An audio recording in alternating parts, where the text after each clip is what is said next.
नमं विष्णुपदाय कृष्णपृष्ठाय भूतले श्रीमते भक्तिवेदान्त स्वामिनिति नामिने। नमस्ते सारस्वती देवे गौरवाणी प्रचारिणे निर्विशेष शून्यवादी पश्चात्त दशतारिणे। हरे कृष्णा।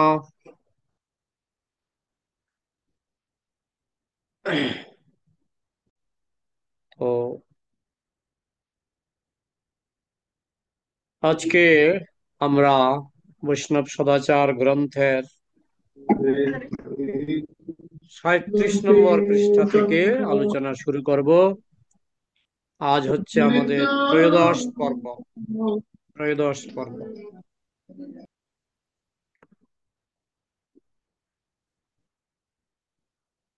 বৈষ্ণবের প্রতি আচরণ,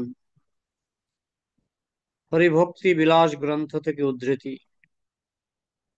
তেজদ্র তেজদ্রবীন পঞ্চরাত্রে বৈষ্ণব বৈষ্ণবং দৃষ্টা ধন্যবাদ প্রণমেদ ভুরি উভয়ের অন্তরা বিষ্ণু শঙ্খচক্র গদাধরা। বৈষ্ণব দর্শন মাত্র ভূতলে দণ্ডবত নমস্কার করা বৈষ্ণবের কর্তব্য। কেননা শঙ্খ চক্র গদা পদ্মবান হরি দুইজনেরই অন্তঃস্থিত রয়েছেন।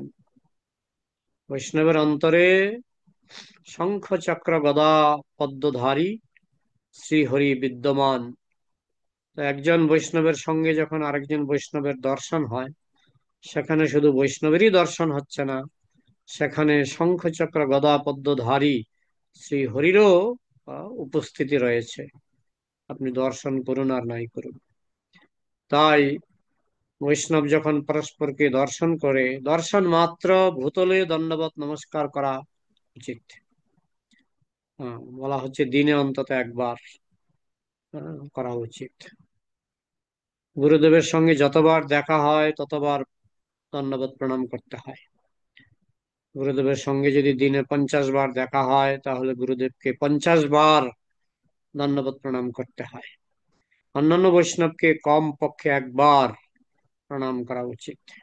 বলে হাঁটু ব্যথা হয়ে যাবে, হোক, হাঁটু ব্যথা হোক, হ্যাঁ, বৈষ্ণবকে দর্শন মাত্র পরস্পরকে প্রণাম করতে হয় দিনে অন্তত একবার। বৃহন্নারদীয় পুরাণে বৈষ্ণবঞ্চা বৈষ্ণবঞ্চাগতং ভিক্ষা অভিগম্যা লিঙ্গ বৈষ্ণবম বৈদিশকং প্রণয় দুর্দশায়ন্ত সবৈষ্ণবান। আরেকটা শ্লোক, দুটো শ্লোক একসঙ্গে অনুবাদ করা হয়েছে। তথা চুক্তং শ্রী ব্রহ্মণা তেজদ্রবিণ পঞ্চ, না, এটা তথা চুক্তং শ্রী ব্রহ্মণা তেজদ্রবিণ পঞ্চরাত্রে, এটা উদ্ধৃতির রেফারেন্সটা দেওয়া হলো। নারায়ণাশ্রয়ং ভক্তং দেশান্তর সমাগতম প্রণয় দর্শয়ং তস্য ভক্তা নারায়ণাশ্রয়াদ শ্রয়ান ততশ্চ বৈষ্ণব প্রাপ্ত সন্তর্প বচনামৃতৈ সদ্বন্ধু বিরবসংমন্ন না নন্যথা দোষ মহান স্মৃতা। বিদেশবাসী বৈষ্ণবের আগমন দর্শনে তৎসমীপে গিয়া আলিঙ্গন করিবে। বিদেশ থেকে বৈষ্ণব এসেছেন, বিদেশ বলতে এখানে আমেরিকা রাশিয়া বোঝাচ্ছে না, অন্য যে কোনো দেশ থেকে, মাদ্রাজ থেকে, চেন্নাই থেকে, হ্যাঁ, বৈষ্ণব এসেছেন। হ্যাঁ, যে কোনো অন্য জায়গা থেকে বৈষ্ণব এসেছেন। আমাদের এখন যেমন প্রতিদিন মায়াপুর থেকে বৈষ্ণবরা আসছেন কুম্ভ মেলায় যাওয়ার জন্য। হ্যাঁ, তো কি করতে হবে? বিদেশবাসী বৈষ্ণবের আগমন দর্শনে তৎসমীপে গিয়ে আলিঙ্গন করিবে। সেখানে আবার ব্যাপার আছে। আমার বয়োজ্যেষ্ঠ বৈষ্ণব বা বরিষ্ঠ বৈষ্ণব হলে প্রণাম, আর সমকক্ষ, মানে দীক্ষার দিক থেকে সমকক্ষ বৈষ্ণব হলে আলিঙ্গন আহ, করার বিধান দেওয়া হয়েছে। এবং নিজ সঙ্গী বৈষ্ণবগণকে তাদিগের নাম উল্লেখ দ্বারা পরিচয় প্রদান করত আনন্দিত করাইবে। নিজ সঙ্গী মানে আপনার সঙ্গে হয়তো আরো 5 জন বৈষ্ণব আছে, আপনার স্থানীয় বৈষ্ণব, অন্যরা এসেছে বিদেশ থেকে মানে দূর দেশ থেকে, তাদের নাম উল্লেখ করতে হবে। তার মানে কি আপনার নাম মনে রাখতে হবে, নাম মুখস্থ রাখতে হবে। বৈষ্ণবদের নাম মুখস্থ রাখা মানে কি? বৈষ্ণবদের নাম মুখস্থ রাখা মানে আমি সেই বৈষ্ণবকে গুরুত্ব দিচ্ছি। গুরুত্ব না দিলে আমরা কে কার নাম মুখস্থ রাখি? তাই বৈষ্ণব সদাচার কঠিন কাজ। আপনাকে নাম উল্লেখ করে করে বলতে হবে, উনি হচ্ছেন অমুক প্রভু, উনি মায়াপুরে দীর্ঘদিন খুব সেবা করছেন। হ্যাঁ, তো এইভাবে নাম উল্লেখ করে আপনার যারা নিকটস্থ বৈষ্ণব তাদেরকে, বিদেশবাসী যারা বিদেশ থেকে এসেছেন বা দূর দেশ থেকে এসেছেন, তাদের নাম উল্লেখ করে করে তাদের পরিচয় দিয়ে দিয়ে, পরিচয় মানে কি, প্রশংসা পরিচয় দিয়ে দিয়ে আপনার স্থানীয় বৈষ্ণবদেরকে আনন্দ প্রদান করতে হবে, এবং তাদেরকেও, যারা বিদেশ থেকে এসেছেন তাদেরকেও আনন্দ প্রদান করতে হবে। হ্যাঁ, বিদেশাগত হরি শরণাগত ভক্তকে দেখা মাত্র স্বীয় নারায়ণ আশ্রয় ভক্তদিগকে দেখাইয়া, এখানে সাধু চলতি একটু মিশে গেছে, কিছু করার নেই, স্বীয় নারায়ণ আশ্রয় ভক্তদিগকে দেখিয়ে ভক্তি সহকারে তদীয় সন্তোষ সাধন করবে।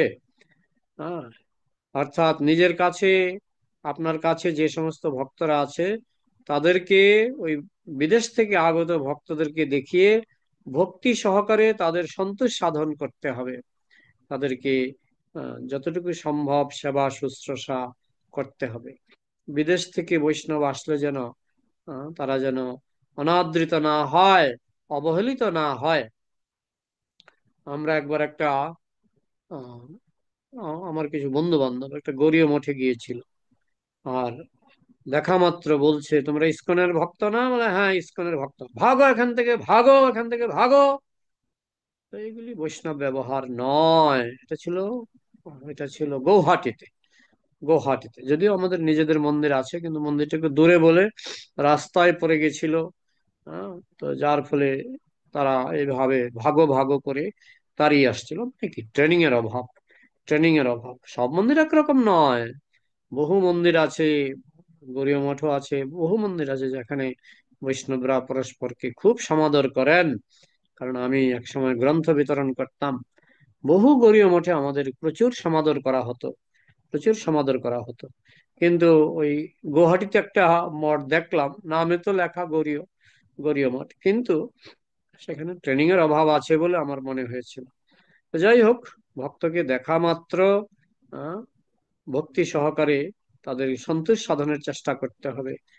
যা কিছু সম্ভব, একটা জল দানের মাধ্যমেই হোক, প্রসাদ দানের মাধ্যমেই হোক। আমি একবার ক্ষুধার্ত অবস্থায় রাধাকুণ্ডে একটা মন্দিরের আশেপাশে ঘুরছিলাম, তো সেখানকার মহারাজ আমাকে নিয়ে আদর করে মুড়ি খাইয়েছিলেন। এটা আমার একটু মনে আছে, মুড়ি খাইয়েছিলেন। হ্যাঁ, জল মুড়ি খেয়ে আমি ক্ষুধার্ত ছিলাম, তৃপ্ত হয়েছিলাম। তো এইভাবে যথাসাধ্য, আহ, এটা আমরা শিক্ষার জন্য বলছি, কারণ এই শিক্ষাটা অনেকের থাকে না। হ্যাঁ, এই হেতু বৈষ্ণব জন আগত হইলে সুধা বচনে, মিষ্টি বচন, মিষ্টি কথার তো আর পয়সা লাগে না, মিষ্টি বচনে সন্তুষ্ট করিয়া আহ সৎ বন্ধুবৎ, যে আমার খুব প্রিয় বন্ধুবৎ সম্মান করবে। নচেত মহাদোষ ঘটে। বৈষ্ণবকে যদি সম্মান না করা হয় তাহলে মহাদোষ। তো এগুলি ভগবান কেন চালু করেছেন এই সমস্ত নিয়ম? যাতে বৈষ্ণব সমাজ হয় শান্তির সমাজ, বৈষ্ণব সমাজ হয় শান্তির সমাজ। হ্যাঁ, পরস্পর পরস্পরকে সম্মান করলেই তো শান্তি। হ্যাঁ, আর পরস্পর পরস্পরকে দেখে যদি ঘেউ ঘেউ ঘেউ ঘেউ করা হয়, তাহলে শান্তি কি করে হবে?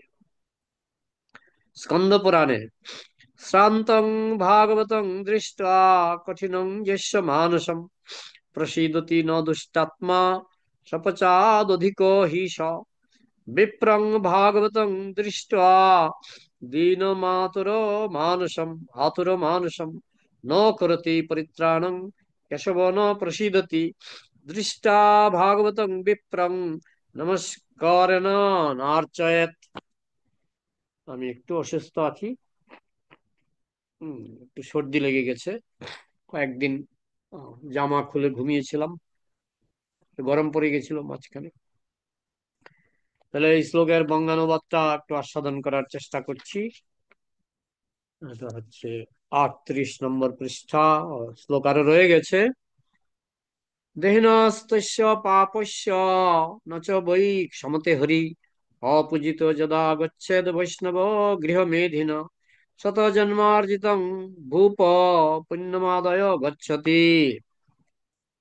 হরিভক্ত ব্যক্তিকে শ্রান্ত দর্শন করিয়া, মানে ক্লান্ত, কোন বৈষ্ণবকে আপনি দেখলেন যে তিনি ক্লান্ত আছেন, ক্লান্ত দর্শন করে যার চিত্ত স্নেহাভিষিক্ত প্রীত না হয়, যে বৈষ্ণব ক্লান্ত, তার প্রতি যেন স্নেহ জাগ্রত হয় যে তিনি ক্লান্ত আছেন। হ্যাঁ, তো তার প্রতি যদি স্নেহ জাগ্রত না হয় এবং তাকে দেখে যদি মনে সন্তোষ না হয়, সন্তোষ এই অর্থে যে আমার বৈষ্ণব দর্শন হলো, তাহলে কি সপচ হইতেও সেই দুরাত্মাকে নিকৃষ্ট জানিবে। সপচ মানে যে কুকুরের মাংস খায়, কুকুরের মাংস রান্না করে। স মানে কুকুর, পচ মানে রান্না করা। যে কুকুরের মাংস রান্না করে মানে কে রান্না করে, সাধারণত যে খায়, চন্ডাল। তো যে বৈষ্ণবকে দেখে, বিশেষ করে ক্লান্ত বৈষ্ণবকে দেখে যার মনে স্নেহ জাগে না এবং বৈষ্ণব দর্শনে যার অন্তরে সন্তুষ্টি জাগে না, সেই দুরাত্মা চন্ডালের থেকেও নিকৃষ্ট। কুকুর ভোজি, কুকুরের মাংস ভোজি চন্ডাল থেকেও সেই দুরাত্মা নিকৃষ্ট। হে দ্বিজ, ভাগবত বিপ্রকে দীন ও আতুর চিত্ত দেখিয়া তাহার উদ্ধার সাধন না করিলে হরি তৎপ্রতি অপ্রসন্ন থাকেন। একজন বৈষ্ণব তিনি হয়তো কষ্টে আছেন, তাকে কষ্টে থাকতে দেখে যদি আমাদের অন্তরে যদি দয়া না জাগে এবং তার কষ্ট থেকে কি করে তাকে উদ্ধার করা যায় সেই জন্য যদি আমরা চেষ্টা না করি, তাহলে শ্রী হরি তার প্রতি অসন্তুষ্ট হন। ভগবত ভক্তি পরায়ণ দ্বিজাতি, দ্বিজাতি বলতে ব্রাহ্মণ বৈষ্ণব দুজনকেই বোঝায়। এমনকি ক্ষত্রিয়কে দ্বিজাতি বলা হয়, যার মাতৃগর্ভ থেকে জন্ম এবং দীক্ষার মাধ্যমে জন্ম। তো বিশেষ করে ভগবত ভক্তি পরায়ণ এখানে উল্লেখ করা হচ্ছে, অর্থাৎ ভগবত ভক্তি পরায়ণ মানে বৈষ্ণব। তো বৈষ্ণব দ্বিজাতিকে দর্শন পূর্বক প্রণাম সহকারে অর্চনা না করলে হরি সেই পাতকীকে কখনই ক্ষমা করেন না। আহ, বৈষ্ণব ক্ষমা করে দেবেন কিন্তু ভগবান তাকে ক্ষমা করবেন না। হ্যাঁ, বলা হয় বৈষ্ণবের পায়ের ধুলি ক্ষমা করে না। বৈষ্ণব ক্ষমা করে দেয় কিন্তু তার পায়ের ধুলি অপরাধীকে ক্ষমা করে না। বিশেষ করে শ্রী হরি তাকে কখনোই ক্ষমা করে না। হে নৃপ, হে রাজা, বৈষ্ণবজন অপূজিত হইয়া গৃহ হইতে অভিগমন করিলে সেই গৃহীর শতজন্ম সঞ্চিত পুণ্য সেই বৈষ্ণব সহ গমন করেন। আপনার বাড়িতে বৈষ্ণব গেলেন কিন্তু তাকে পূজা সম্মান করা হলো না, তখন আপনার 100 জন্মের পুণ্য সেই বৈষ্ণবের সঙ্গে পালিয়ে যাবে। হ্যাঁ, আপনার 100 জন্মের পুণ্য সেই বৈষ্ণব সঙ্গে পালিয়ে যাবে। আমি একবার একটা জায়গায় যাচ্ছিলাম, সঙ্গে ছিল প্রায় 10-12 জন বৈষ্ণব। আমি বললাম এখানে আমার একজন পরিচিত ভদ্রলোক আছে, তো একটু দেখা দিয়ে যাই। তো গাড়ি থামিয়ে আমরা সেই ঘরে ঢুকলাম, প্রায় 10-12 জন বৈষ্ণব। তো ওনারা আমাদের দেখে একটু বিরক্ত হয়েছিলেন, যদিও মুখে কিছু বলেননি। একটু জলও খেতে দেননি, মুড়িও খেতে দেননি। যাই হোক, গরিব নন, গরিব নন, অনেক টাকার মালিক। যাই হোক, তো এখানে বলা হচ্ছে তার শতজন্মের সঞ্চিত পুণ্য, শতজন্মের সঞ্চিত পুণ্য বৈষ্ণবের সঙ্গে পালিয়ে যায়। হ্যাঁ, আমি বৈষ্ণব না হলেও আমার সঙ্গে যারা ছিলেন তারা অনেকেই মহান মহান বৈষ্ণব ছিলেন। হ্যাঁ, তো বলা হচ্ছে যে তাদেরকে অন্তত মুখে, হ্যাঁ, তৃণাদি ভূমিরোদকং বাকচতুর্থী চসনৃতা এতান্নপি শতান গৃহে নচ্ছন্দতি কদাচন। গরিবের ঘরে যদি মুড়িও না থাকে, 4টা জিনিস থাকে। তৃণ মানে কোষাসন, একটা বসার আসন। তৃণাদি ভূমি, মাটিতেই বলে বসুন বসুন, আমার তো ঘরে কোষাসনও নাই, দয়া করে এখানে বসুন। বা একটা গামছা পেতে দিলেন। তৃণাদি ভূমির উদকং, একটু জল, একটু জল খান। এখন তো কলিযুগে আহ শুদ্ধ জল পাওয়াও মুশকিল হয়ে গেছে বলে মানুষ জল খাওয়া তো চিন্তা করে, ও এখানে তো আবার কোথায় পাবো বিসলারি বা কি, কিন্তু শুদ্ধ জল হলেই হবে। শুদ্ধ জল দিতে হবে। তৃণাদি ভূমির উদকং, উদকং মানে শুদ্ধ জল। ভূমিরোদকং, বাক, বাক মানে মুখের কথা। আপনাকে দর্শন করে আমার জীবন ধন্য হয়ে গেল, মুখের কথা। বাক চতুর্থ, এই চারটা জিনিস, এই চারটা জিনিস প্রত্যেক 57 মানে যে সৎ ব্যক্তি, সৎ ব্যক্তির ঘরে এই চারটা জিনিস সবসময় পাওয়া যায়। হ্যাঁ, এই জন্য এই চারটা জিনিস দিয়ে, কমপক্ষে চারটা জিনিস দিয়ে যদি কোনো বৈষ্ণবকে পূজা না করেন, তাহলে বুঝতে, পূজা মানে কি, পূজা মানে সবসময় যে ধূপকাঠি দিয়ে পূজা তা নয়। পূজা মানে তাকে সম্মান করা। তো যদি সম্মান না করা হয়, তাহলে তার শতজন্মের সঞ্চিত পুণ্য সেই বৈষ্ণবের সঙ্গে চলে যায়, পালিয়ে যায়। চতুর্থ স্কন্ধে বেলায়দ্রমাহিয়তে পরিত্যক্তাখিল সম্পদ যদ গৃহস্থীর্থপাদীয় পাদতীর্থ বিবর্জিত। নিখিল সম্পত্তি পূর্ণ হইলেও সাধু বৈষ্ণব চরণ উদক, মানে চরণের জল বর্জিত গৃহ, ভুজঙ্গ বাস মানে সাপের বাসা, পাদপের সদৃশ। যে গাছে, পাদপ মানে গাছ, যে গাছে শুধু সাপের বাসা, যে ঘরে কোনোদিনও সাধু বৈষ্ণবের চরণের জল, চরণ জল, আহ, তিনটা জিনিস, একটা হচ্ছে বৈষ্ণবের উচ্ছিষ্ট, শুদ্ধ বৈষ্ণবের উচ্ছিষ্ট, আরেকটা হচ্ছে বৈষ্ণবের চরণ জল। হ্যাঁ, তো ভক্ত ভুক্ত অবশেষ, আর বৈষ্ণবের পাদোদক, কয়টা হলো? বৈষ্ণবের পাদোদক আর চরণ জল দুটো, আরেকটা কি উচ্ছিষ্ট বলেছি? হ্যাঁ, উচ্ছিষ্ট। এই তিনটা জিনিস হচ্ছে সাধনের এই তিন মহাবল, সাধনের তিনটি মহাবল। শ্রী হরিনাম চিন্তামণি গ্রন্থে কি লেখা আছে? বৈষ্ণব অপরাধ হলে কি করা উচিত? বৈষ্ণব অপরাধ যদি হয়ে যায়, অনিচ্ছাকৃত অনেক সময় হয়ে যায়, কি করা উচিত? যদি বৈষ্ণব অপরাধ হয়ে যায়, তবে অপরাধীকে অবশ্যই, যার নিকট অপরাধ হয়েছে, তার চরণ ধরে অনুনয় বিনয় করে ক্ষমা ভিক্ষা করতে হবে। এমন নয় যে আপনার চরণে অপরাধ হয়েছে, আমি গিয়ে ওই মেদিনীপুরের এক বৈষ্ণবের কাছে ক্ষমা চাইলাম। হ্যাঁ, মহাপ্রভু বলেছেন, পায়ে কাটা ফুটিলে কি স্কন্ধে বাহিরায়। পায়ে যদি কাটা ফোটে, এটা কি কাঁধে, কাঁধ দিয়ে বেরোবে? স্কন্ধ দিয়ে বেরোবে কাঁটাটা? কাঁটাটা কোন পথে বেরোবে? হ্যাঁ, যেই পথে কাঁটা ফুটে সেই পথে যায়। কাঁটা যদি পায়ে ফুটে থাকে, তাহলে পা দিয়েই বের করতে হবে, এটা পা থেকেই বের হবে। ঠিক তেমনি যে বৈষ্ণবের চরণে অপরাধ হয়েছে, সে বৈষ্ণবের কাছে ক্ষমা চাইতে হবে। বৈষ্ণব সাধারণত খুবই কৃপালু, তাই তিনি তৎক্ষণাৎ তাকে আলিঙ্গন করে সমস্ত অপরাধ ক্ষমা করে দেবেন। যদি গিয়ে আমরা ক্ষমা চাই যে অপরাধ হয়ে গেছে, আমাকে ক্ষমা করে দিন, অপরাধ হয়েছে, আহ, একজন বৈষ্ণবের কাছে আমি আরেকজন বৈষ্ণবের কাছে ক্ষমা, শত ক্ষমা চাইলেও ক্ষমা হবে না। শ্রীবাস ঠাকুরের কাছে অপরাধ হয়েছিল চাপাল গোপালের, আর তিনি ক্ষমা চাইছিলেন মহাপ্রভুর কাছে। মহাপ্রভু বললেন, আমার কাছে ক্ষমা চাইলে কোনো কাজ হবে না, তোমাকে শ্রীবাস ঠাকুরের কাছে ক্ষমা চাইতে হবে, কারণ তোমার অপরাধ শ্রীবাস ঠাকুরের চরণে। ঠিক তেমনি অম্বরীশ মহারাজ, তিনি তার চরণে অপরাধ করেছিলেন দুর্বাসা মুনি।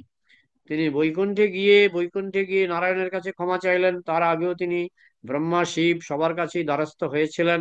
বৈকুণ্ঠ গিয়ে স্বয়ং নারায়ণের কাছে ক্ষমা চেয়েছিলেন। তখন নারায়ণ বলেছিলেন, আমার কাছে ক্ষমা চাইলে কোনো কাজ হবে না, তুমি যার চরণে অপরাধ করেছো তার কাছে গিয়ে ক্ষমা চাও। তুমি দুর্বাসা মুনির কাছে তুমি অম্বরীশ মহারাজের কাছে অপরাধ করেছো, অম্বরীশ মহারাজের কাছে তুমি ক্ষমা চাও। তখন দুর্বাসা মুনি বৈকুণ্ঠ থেকে ফিরে এসেছিলেন। তার এত ক্ষমতা ছিল যে তিনি বৈকুণ্ঠ পর্যন্ত যেতে পেরেছিলেন, এবং বৈকুণ্ঠ থেকে ফিরে এসে তিনি দুর্বাসা মুনির কাছে ক্ষমা চেয়েছিলেন। দুর্বাসা মুনি তাকে সঙ্গে সঙ্গে বলেছিলেন, না, আপনার কোনো অপরাধ হয়নি, আমি আপনার অপরাধ গ্রহণ করিনি, আমি তো এটাকে অপরাধ বলে মনেই করিনি। এই হচ্ছে বৈষ্ণব। কিন্তু সেই সুযোগ আমরা যেন অপব্যবহার না করি। ও বৈষ্ণব খুব দয়ালু, সুতরাং ক্ষমা না চাইলেও হবে, এরকম যেন আমরা মনে না করি। অন্তর থেকে আকুল প্রাণে ক্ষমা চাইতে হবে। বৈষ্ণব স্তুতি, শ্রী শ্রী হরিভক্তি বিলাসে, স্কন্দ মানে স্কন্দ পুরাণে, দৈন্যহং কৃতকৃত্যহং যদ ওয়ং গৃহমাগতা দুর্লভং দর্শনং নূনং বৈষ্ণবানং যথা হরে। এটা হচ্ছে স্কন্দ পুরাণে কি বলছেন, আমার গৃহে আপনাদের শুভাগমনে আজ আমি ধন্য এবং কৃতকৃত্য হলাম। বৈষ্ণব দর্শনে, বৈষ্ণব দর্শন হরিদর্শনবৎ দুরাপ সন্দেহ নাই। অনেক ভাগ্যের ফলে বৈষ্ণব আসিয়া মিলে। বৈষ্ণব দর্শন অত্যন্ত দুর্লভ, ঠিক হরিদর্শন যেমন দুর্লভ, হরিদর্শন যেমন দুর্লভ, বৈষ্ণব দর্শন সেরকমই দুর্লভ। সেটা মুখ খুলে বলতে হবে যে আমার গৃহে আপনাদের শুভাগমনে আজ আমি ধন্য ও কৃতকৃত্য হলাম। এইভাবে মুখ ফুটে বলতে হবে। মেরু মন্দর তুল্য বৈ পুণ্য পুঞ্জা ময়া কৃতা সংপ্রাপ্তং দর্শনং যদ বৈ বৈষ্ণবানং মহাত্মনম। আমি মেরু মন্দর, মেরু পর্বত সদৃশ রাশি রাশি পুণ্য সঞ্চয় করিয়াছি, সন্দেহ নাই। তো সেই হেতুই মহাত্মা বৈষ্ণবদের দর্শন লাভ হইল। উনি বলছেন যে যিনি বৈষ্ণব দর্শন করেছেন তিনি বলছেন যে আমি মেরু পর্বতের সমান। বলা হয় মেরু পর্বত হিমালয়ের থেকে অনেক বড়। এটা কোথায় না, এটা পৃথিবীতে নয়। মেরু পর্বত পৃথিবীতে নয়, এটা পৃথিবীর বাইরে অন্য গ্রহপুঞ্জে আছে। তো সেই মেরু পর্বত হিমালয়ের থেকে বড়। তো বৈষ্ণব দর্শন হলে একজন বলছেন, একজন ভক্ত বলছেন যে আমি নিশ্চয়ই মেরু পর্বতের সমান পুণ্য করেছি, না হলে আপনার দর্শন কি করে হলো। আপনার দর্শন হলো মানে, আপনার মতো বৈষ্ণবের দর্শন হলো মানে আমি মেরু পর্বতের সমান পুণ্য সঞ্চয় করেছি, এটাই তার প্রমাণ। আহ, এইভাবে নিষ্কপট চিত্রে মনে মনে বললাম এ বেটা তো ঘরে বসে ফুর্তি করে, ঘরে বসে খায়, জল চুরি করে। মনে মনে বললাম আর মুখে সম্মান জানালাম, মুখে সম্মান জানালাম। হ্যাঁ, তাহলে তো হবে না। হ্যাঁ, মনে এক মুখে আরেক হলে হবে না। আহ, অন্তরে, অন্তরে অনুতপ্ত এবং অন্তর থেকে আনন্দ বোধ করতে হবে বৈষ্ণব দর্শনে, এবং সেটা মুখে বলতে হবে। মুখে বলতে হবে, যেমন এখানে বলছেন আমি মেরুমন্দর সদৃশ রাশি রাশি পুণ্য সঞ্চয় করেছি, সন্দেহ নাই। সেই জন্যই আজকে আহ, আমার এই আপনার মতো বৈষ্ণব দর্শন হলো। হুম। দশম স্কন্ধে শ্রী গর্গাচার্য প্রতি শ্রীনন্দস্য বাক্যম। শ্রীমদ ভাগবতের দশম স্কন্ধে মহদ বিচলং নৃণাং, মহদ বিচলনং নৃণাং গৃহিণাং দিনচেতসাম নিঃশ্রেষায় ভগবান কল্পতে নান্যথা কচিত। হে প্রভু, গৃহীজনের কল্যাণ বিধানার্থই মহজ্জনেরা নিজাশ্রম হইতে স্থানান্তরে গমন করেন। মহান বৈষ্ণবরা তারা বিভিন্ন বাড়িতে যান, কেন যান? নিজের স্বার্থের জন্য নন, নিজের স্বার্থের জন্য নন, তারা গৃহীদেরকে কৃপা করার জন্য তারা গৃহীদের বাড়িতে গমন করেন। গৃহীরা অতীব কৃপণ, মুহূর্তের জন্য গৃহ থেকে সমর্থ নয়। আহ, ঘর থেকে বেরোতেই চায় না, মন্দিরে আসতে চায় না। আমি দেখি এখানে আসানসোলে মন্দিরে এসে বাইরে দাঁড়িয়ে থাকে, কি ব্যাপার? না বাথরুমে ঢুকবো না। মানে মন্দিরটা হচ্ছে বাথরুম। মানে এটা হলো মনের ভাষাটা আর কি। হ্যাঁ, কিন্তু মন্দিরে এসে মন্দিরের ভেতরে প্রবেশ করে ভগবানকে প্রণাম করে কিছুক্ষণ সময় দেওয়া উচিত। আমি দেখি আসে প্রসাদের সময় ঠিক, কেউ কিছু মনে করবেন না, দেখি প্রসাদের সময় ঠিক বসে যায়, কিন্তু পাঠে দেখলাম বসেনি। এগুলো আমি নজর রাখি, তো দেখি। তো বলা হচ্ছে যে না, আহ, যে গৃহীরা অত্যন্ত, তারা ভক্তির ব্যাপারে অত্যন্ত কৃপণ।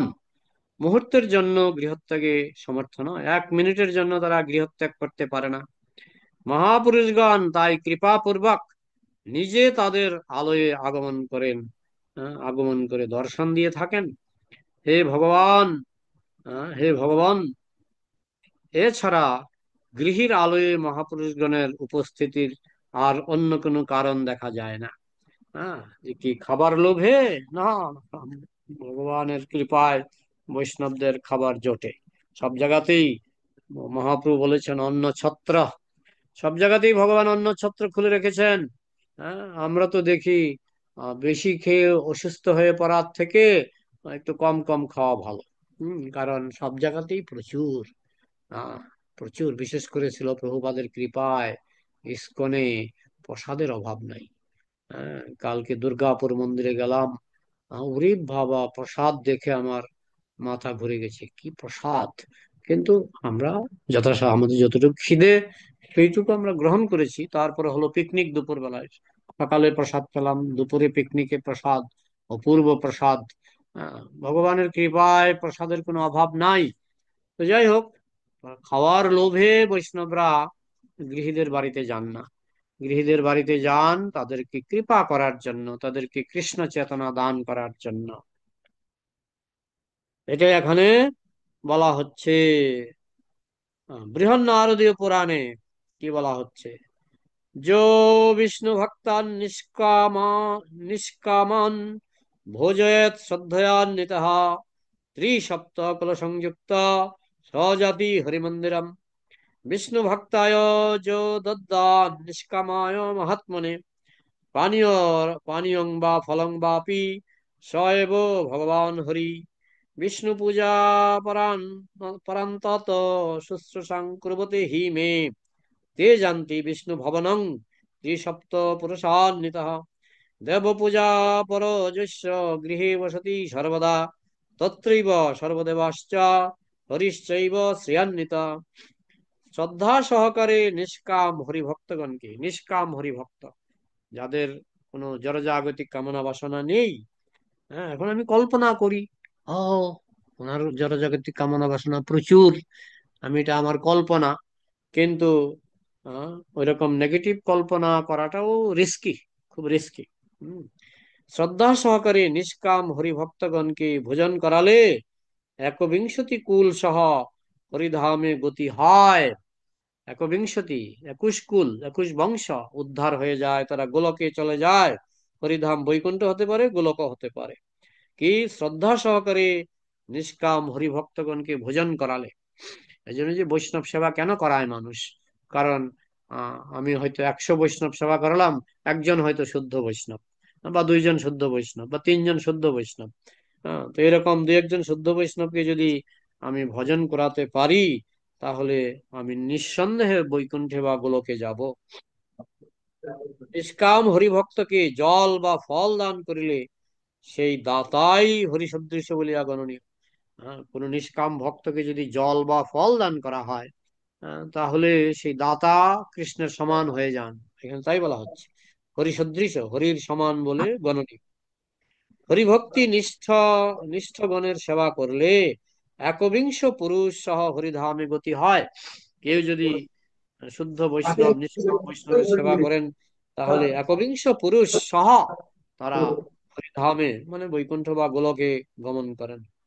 হরি পূজা পরায়ণ বৈষ্ণব নিরন্তর যে ব্যক্তির আলোয়ে,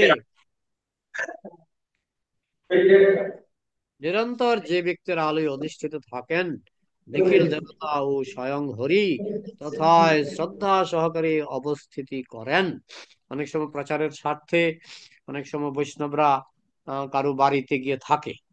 তো বলা হচ্ছে, যদি কারো বাড়িতে থাকে তাহলে বুঝতে হবে যে অসংখ্য দেবতা, মানে 33 কোটি দেবদেবী এবং স্বয়ং হরি সেখানে সেই বৈষ্ণবের সঙ্গে থাকেন। হ্যাঁ, যে স্বস্তি ভক্তি ভগবতী অকিঞ্চনা, নাস্তি ভক্তি ভগবতী অকিঞ্চনা সর্বৈর্গুণস্তত্র সমাসতে সুরা হরাব ভক্তস্য কুতো মহদ্গুণা মনোরথেন সতী ধাবত বহি। এখানে একটা কথায় বলা হচ্ছে, যেখানে শুদ্ধ বৈষ্ণব থাকেন, সেখানে 33 কোটি দেবদেবী থাকেন, শ্রী হরি থাকেন। হ্যাঁ, তো এইভাবে আহ, শুদ্ধ বৈষ্ণব যদি কোনো কারণে কারো বাড়িতে থাকে, বুঝতে হবে সেই গৃহকর্তা ভাগ্যবান। পদ্যোত্তর খণ্ডে শ্রী শিব শিবম শিবম সংবাদে অর্চয়িত্বা তু গোবিন্দং তদীয়ান্নার্চয়ত তু যঃ ন স ভাগবত জ্ঞেয় কেবলং দাম্ভিক স্মৃত তস্মাৎ সর্বপ্রযত্নেন বৈষ্ণবানাং পূজয়েৎ সদা সর্বং তরতি দুঃখৌঘং মহাভাগবতর্চনাৎ। বৈষ্ণব পূজা পরিত্যাগ পূর্বক গোবিন্দের পূজা করলেও তাকে ভগবত ভক্ত বলা যায় না। যিনি বৈষ্ণবের সমাদর করেন না, পূজা মানে সবসময় যে ধূপকাঠি দিয়ে পূজা তা নয়, যিনি বৈষ্ণবের পূজা পরিত্যাগ করেন মানে সমাদর করেন না, পূর্বক গোবিন্দর পূজা করলেও তাকে ভক্ত, ভগবত ভক্ত বলা যায় না। সে দাম্ভিক, সে হচ্ছে দাম্ভিক, আমি গোবিন্দর পূজা করছি, আমি দাম্ভিক। হ্যাঁ, সুতরাং সর্বদা যত্ন সহকারে বৈষ্ণবের অর্চনা করবে। যদি আমি বৈষ্ণবের অর্চনা করি, তারপরে গোবিন্দর অর্চনা করি, হ্যাঁ, এই জন্য তদীয়নাং সমার্চনম। তদীয় মানে কৃষ্ণের প্রিয়, কৃষ্ণের প্রিয়কে আগে আদর করতে হয়। যেমন বৃন্দাবনে কৃষ্ণকে ভোগ লাগানোর আগে প্রথম রুটি, বৃন্দাবনে তো বেশিরভাগ মানুষ রুটি খায়, প্রথম রুটিটা গাভীকে দেওয়া হয়, দ্বিতীয় রুটিটা গোপাল বা গোবিন্দকে দেওয়া হয়, কৃষ্ণকে দেওয়া হয়। প্রথম রুটি চলে যায় গাভীর কাছে, যেহেতু গাভী কৃষ্ণের অত্যন্ত প্রিয়। ঠিক সেরকম বৈষ্ণব কৃষ্ণের অত্যন্ত প্রিয়। হ্যাঁ, আমরা বলি না যে আগে বৈষ্ণবকে খাইয়ে তারপরে গোবিন্দকে খাওয়াও, সেটা না, আগে গোবিন্দকে ভোগ দাও, ভোগ দিয়ে বৈষ্ণবকে খাওয়াও। কিন্তু গাভীর ক্ষেত্রে বৃন্দাবনে এই রীতি চালু আছে যে গাভীকে আগে দেবে তারপরে কৃষ্ণকে দেবে। কিন্তু বৈষ্ণবের ক্ষেত্রে বৈষ্ণব তো বিষ্ণু প্রসাদ ছাড়া খাবেই না, গাভী তো যে কোনো রুটি খেয়ে নেবে। কিন্তু বৈষ্ণব যেহেতু বিষ্ণু প্রসাদ ছাড়া কিছু খায় না, তাই আগে বিষ্ণুকে নিবেদন করে তারপরে বৈষ্ণবকে সমাদর করে খাওয়াতে হবে। ঘৃত সংযুক্ত আহ, উত্তম চাল, হ্যাঁ, গোবিন্দভোগ বা কি বলে, বাসমতি, আহ, এগুলি যদি ভক্তকে ঘৃত সংযুক্ত ঘি সহকারে খাওয়ানো হয়, প্রসাদ করে ভগবানের কাছে ভোগ লাগিয়ে, তাতে কৃষ্ণ খুব খুশি হন। আহ, আর যারা গোবিন্দকে খুব অর্চনা করছেন, ভক্তকে যারা পাত্তা দেয় না, তাদেরকে ভগবত ভক্তই বলা যায় না। সে দাম্ভিক বলে বিদিত, তাকে দাম্ভিক বলে জানবে। সুতরাং সর্বদা যত্ন সহকারে বৈষ্ণবের অর্চনা করবে, কারণ মহাভাগবতের পূজা নিখিল দুঃখ হারেনি। যারা মহাবৈষ্ণবের পূজা করে তাদের সমস্ত দুঃখ হরণ হয়, সমস্ত দুঃখ হরণ হয়। স্কান্দে শ্রী মার্কণ্ডেয় শ্রী ভগীরথ সংবাদে কর্মণা মনসা বাচা যর্চয়ন্তি সদা হরিম তেষাং বাক্যং নরৈ কার্যং তে হি বিষ্ণু সমানরা। যারা কায় মনোবাক্যে, কায় মানে দেহ, মন মানে মন, বাক্য মানে বাক্য, তো যারা কায় মনোবাক্যে নিরন্তর জনার্দন মানে কৃষ্ণের অর্চনা করেন, সেই সকল ভজনাকারীর বাক্য প্রতিপালন করা মানবগণের কর্তব্য, মানে বৈষ্ণবের আদেশ পালন করা মানুষের কর্তব্য। কেননা তারা হরি সদৃশ, তারা হরির সমান। সমান কি অর্থে? তৎপ্রিয়তমনিত্ব, তৎপ্রিয়তমনিত্ব, প্রিয়তমনিত্ব মন্যতে। হ্যাঁ, সাক্ষাৎ হরিত্বেন সমস্ত শাস্ত্রই রুক্তস্তথা ভাবত এব সদ্ধি, কিন্তু প্রভুর্য প্রিয় এব তস্য বন্দে গুরু শ্রী চরণারবিন্দম। If you love me then love my dog first. তুমি যদি আমাকে ভালোবাসো, তাহলে আমার কুকুরকে আগে ভালোবাসো। হ্যাঁ, এটা একটা ইংরেজি প্রবাদ। ঠিক তেমনি যদি কৃষ্ণকে ভালোবাসো, তাহলে তদীয়, তদীয়ানং সমর্চনম। আহ, তা তদীয় মানে বৈষ্ণব। হ্যাঁ, তো বৈষ্ণবকে আগে ভালোবাসো, তারা হরির সদৃশ। লোডশেডিং হয়ে গেল। আহ,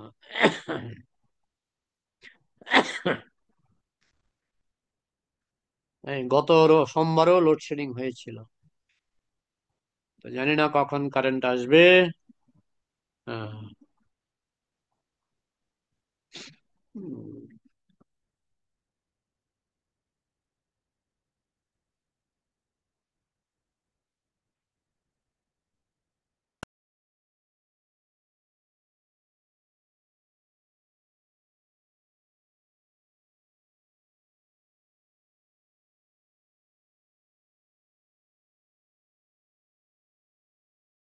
ওকে, তাহলে এটা ওই 13 নম্বর পর্বের যে লোডশেডিং হয়ে গেল তারপরে তমাল কৃষ্ণকে ছিল প্রভুপাদের পত্র।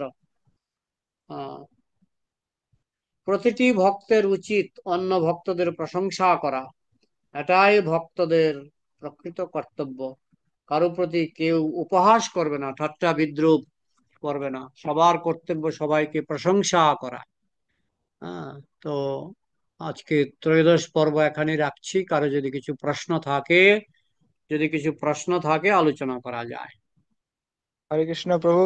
দণ্ডবত হরে প্রণাম। কৃষ্ণ। শরণ প্রণাম। শরণ মহারাজ বলছি।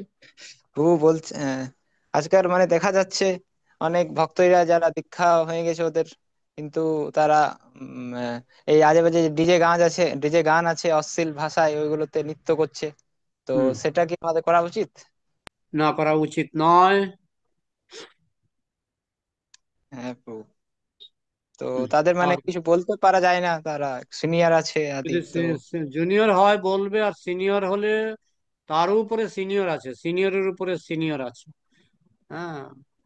বাবা যদি কিছু অন্যায় করে জ্যাঠাকে বললে জ্যাঠা কথা বলতে পারে। আমার কথাটা ঠিক আছে। বোঝা গেল? হ্যাঁ প্রভু, বুঝতে পারলাম। হরে হ্যাঁ। কৃষ্ণ প্রণাম। হরে কৃষ্ণ। আর কার কি প্রশ্ন? হরে কৃষ্ণ প্রভু, দণ্ডবত প্রণাম। ধন্যবাদ। মৃগাঙ্ক বলো। হ্যাঁ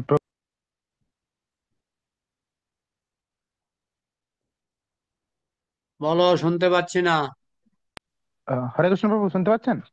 হ্যাঁ, এখন শুনতে পাচ্ছি। হ্যাঁ প্রভু, যেটা আমরা জানি যে ভক্তদের যদি দোষ দর্শন হয়ে যায় বা হুম। মনে মনেও যদি হয়, তখন আর শুনেছি কি প্রশংসা করব, এই ধরনের ব্যাপার, কি প্রশংসা, হুম। কিন্তু সেটা যদি মানে হয় জেনারেলি হয়। বা আরেকটা জিনিস যেটা ঈর্ষা, বা যেটা মানে ভৌতিক জগতেও হয়, কাউকে দেখে ঈর্ষা হওয়া, কি সে কত উন্নতি করছে, তেমনি ভক্তি হুম। জীবনে সেটা হয়। তো সেই জিনিসগুলোর একটা তো উপায়, ঠিক আছে প্রশংসা করব, কিন্তু হুম। প্রশংসাটা তো আমরা উপর থেকে করছি, কারণ ভিতরে ভিতরে সেই একটা ঈর্ষা থেকেই যায় কোন ভক্ত হ্যাঁ, উন্নতি করলে সেটা বা সেটা আহ, হলো আর্টিফিশিয়াল। সেটা হলো আর্টিফিশিয়াল, কৃত্রিম। তুমি যখন অন্তর থেকে প্রশংসা করবে, তোমার মধ্যে যদি কোনো ঈর্ষা না থাকে, সেটা হচ্ছে ন্যাচারাল প্রশংসা। আর্টিফিশিয়াল প্রশংসা করে কোনো লাভ হবে না। তোমাকে ন্যাচারাল প্রশংসা করতে হবে, অন্তর থেকে তোমাকে প্রশংসা করতে হবে। হ্যাঁ, তো যেমন প্রভু, যেমন অন্যান্য যেমন ইয়েগুলো আছে, অনর্থ গুলো কাম ক্রোধের মতো, তেমনি হ্যাঁ। ঈর্ষাটাও মানে আহ, নিজের থেকে মানে চাইলেও হয় না, মানে থেকেই যায় একটা কি, মানে এটা নির্ভর চাইছি করে কি। এটা হ্যাঁ, নির্ভর করে তোমার উন্নতির উপর। তুমি ভক্তি জীবনে যত উন্নত হবে, ঈর্ষা তত পালাবে। আর ভক্তি জীবনে যত কাঁচা থাকবে, এ কাম ক্রোধ লোভ মোহ মদ মাৎসর্য এগুলি থাকবেই। আচ্ছা প্রভু, বুঝলাম প্রভু, হরে আর কৃষ্ণ। হ্যাঁ, আর কারো কিছু প্রশ্ন?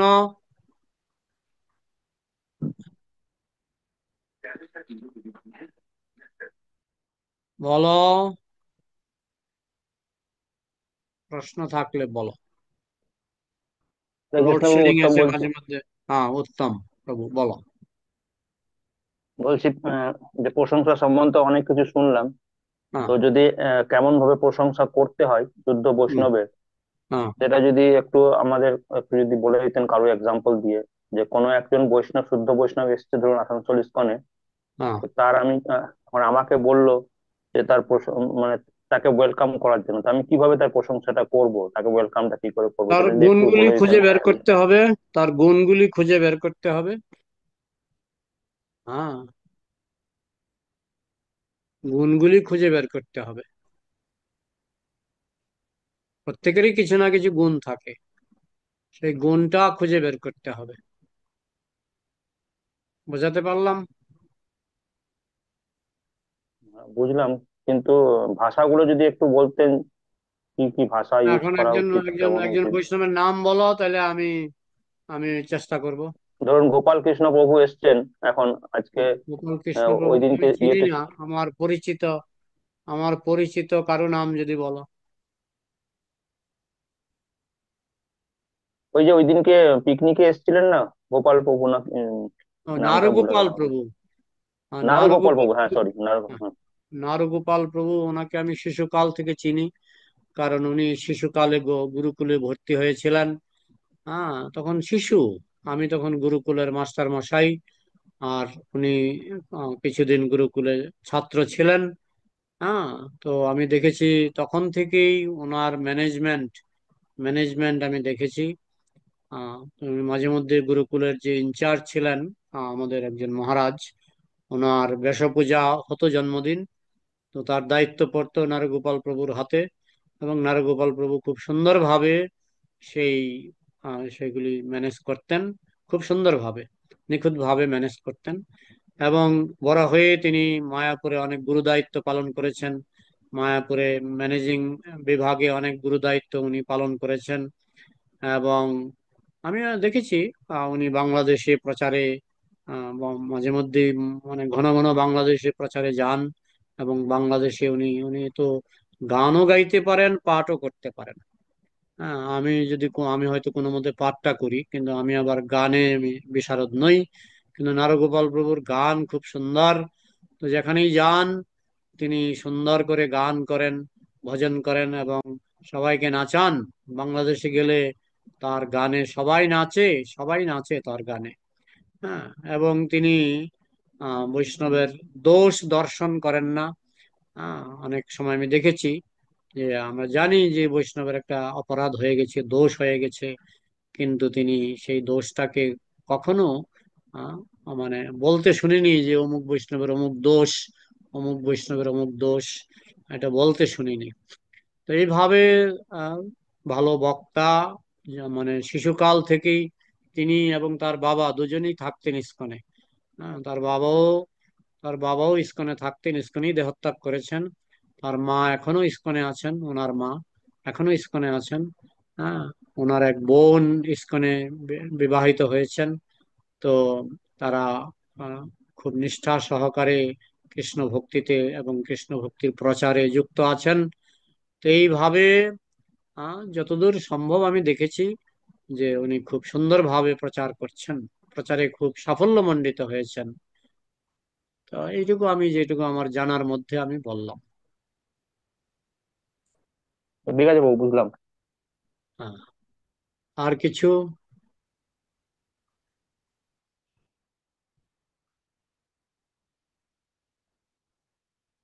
আর কারো কিছু প্রশ্ন আছে? তাহলে রাখবো, সমাপ্ত করব। আমাদের হাতে আরো কিছু সময় ছিল, 8টা পর্যন্ত, সাধারণত 8টা পর্যন্ত আমরা এই আলোচনা করি। তো তোমাদের প্রশ্ন থাকা উচিত। হুম, তাহলে কি রেখে দেবো হরে প্রশ্ন? কৃষ্ণ। হ্যাঁ, কে? হরে হরে হরে কৃষ্ণ প্রভু, আমি অন্বেষা। কে? অন্বেষা। অন্বিতা? অন্বেষা। প্রণাম। অন্যে অন্বেষা, হ্যাঁ। অন্বেষা। বল। অন্বেষা। অন্বেষার শরীরটা একটু খারাপ মনে হচ্ছে। আচ্ছা আচ্ছা, বলো। প্রভু, আমি বলছি, মানে অনেক সময় এরকম সিচুয়েশন আছে, মানে যখন মানে মানে না চায় তো মানে অনেক রাগ লাগে, মানে অনেক বেশি রাগ লাগে। তো যখন আমরা ওই রাগটাকে এক্সপ্রেস করি না, তার কিছুক্ষণ পর মানে ওটা মানে খুব বার্ডেন মনে হয়, মানে খুব চাপ লাগে, মানে ওই জিনিসটা মনে করলে। তো হুম, ওইরকম সিচুয়েশনে কি করে মানে নিজেকে মানে শান্ত রাখা যায়? দেখো, যতই হরিভক্তিতে উন্নতি করবে, কাম ক্রোধ লোভ মোহ মদ মাৎসর্য ততই স্তিমিত হয়ে যাবে। হরিভক্তিতে উন্নতি করলে এগুলি কমে যাবে, আর হরিভক্তি কাঁচা থাকলে এগুলি বাড়বে। তো উপায় একটাই, হরিভক্তিতে উন্নতি সাধন করা। তাহলে দেখবে তোমার ক্রোধ জাগবেই না।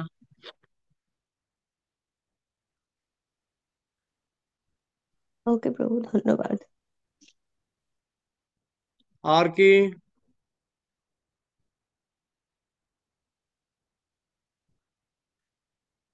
তাহলে আমি বুঝে গেছি যে তোমাদের আর প্রশ্ন নাই। তাহলে আমি এখানে রাখছি। সবাই একবার বলো, বাঞ্ছা কল্পতরুভ্যশ্চ কৃপা कृपा সিন্ধুভ্যেব চ सिन्धुभ्यैव च পতিতানাং पतितानां পাবনেভ্যো पावनेभ्यो বৈষ্ণবেভ্যো নমো নমঃ। वैष्णवेभ्यो জয় অনন্ত কোটি বৈষ্ণব ভক্তবৃন্দ কি, নিতাই গৌর প্রেমানন্দে।